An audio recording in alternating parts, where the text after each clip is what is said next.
عليهم غير المغضوب عليهم ولا الضالين قالت إني أعوذ بالرحمن منك إن كنت تقيا قال إنما أنا رسول ربك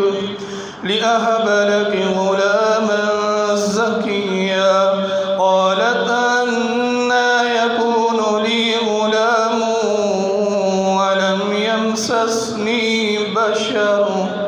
ولم يمسسني بشر ولم أك بغيا قال كذلك قال ربك هو علي هين ولنجعله آية للناس ورحمة منا وكان أمرا مقضيا فحملته فانتبذت به مكانا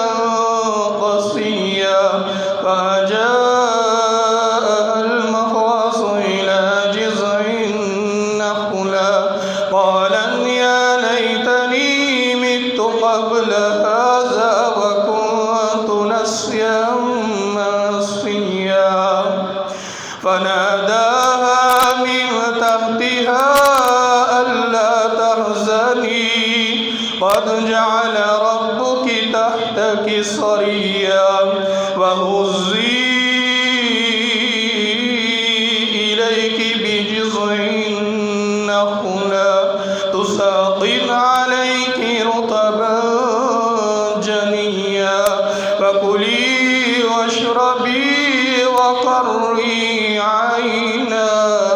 فإما ترين من البشر أحدا فقولي إني نذرت للرحمن صوما فلن أكلم اليوم إنسيا فأتت به قومها تحمله قالوا يا مريم لقد جئت شيئا فريا يا أخت هارون ما كان أبوك امرأ سوء وما كانت أمك بغيا فأشارت إليه قالوا كيف نكلم من كان في المهد صبيا قال إني عبد الله آتاني الكتاب وجعلني نبيا وجعلني مباركا أينما كنت وأوصاني بالصلاة والزكاة ما دمت حيا وبرا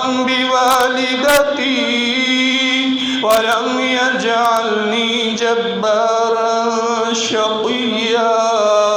والسلام علي يوم ولدت ويوم أموت ويوم أبعث حيا الله أكبر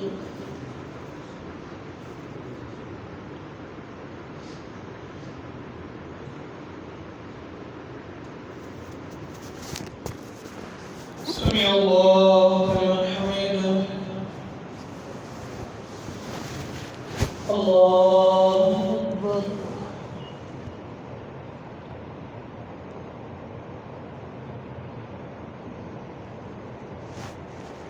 الله أكبر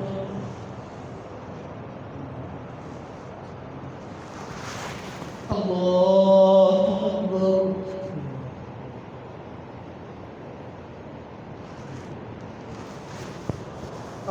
الله أكبر الحمد لله رب العالمين الرحمن الرحيم مالك يوم الدين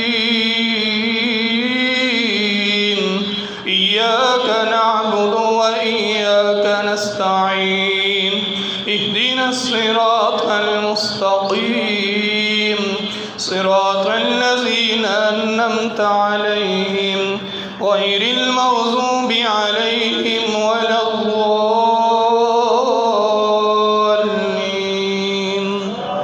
آمين. ذلك عيسى ابن مريم قول الحق الذي فيه يمترون ما كان لله أن يتخذ من ولد سبحانه إذا قضى أمرا فإنما يقول له كن فيكون وإن الله ربي وربكم فاعبدوه هذا صراط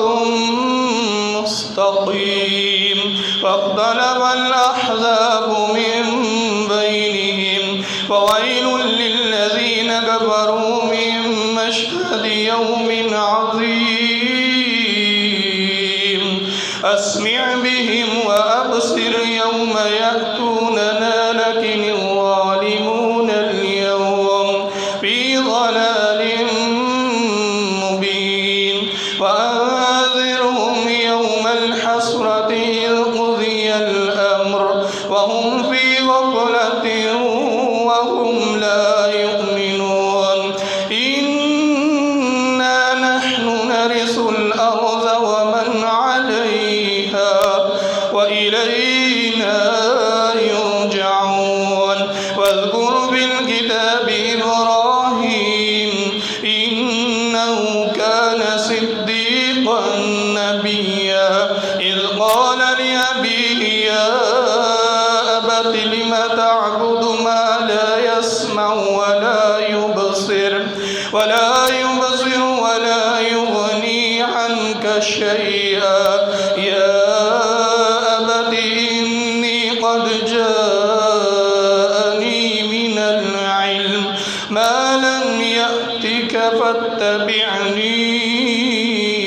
أهدك صراطا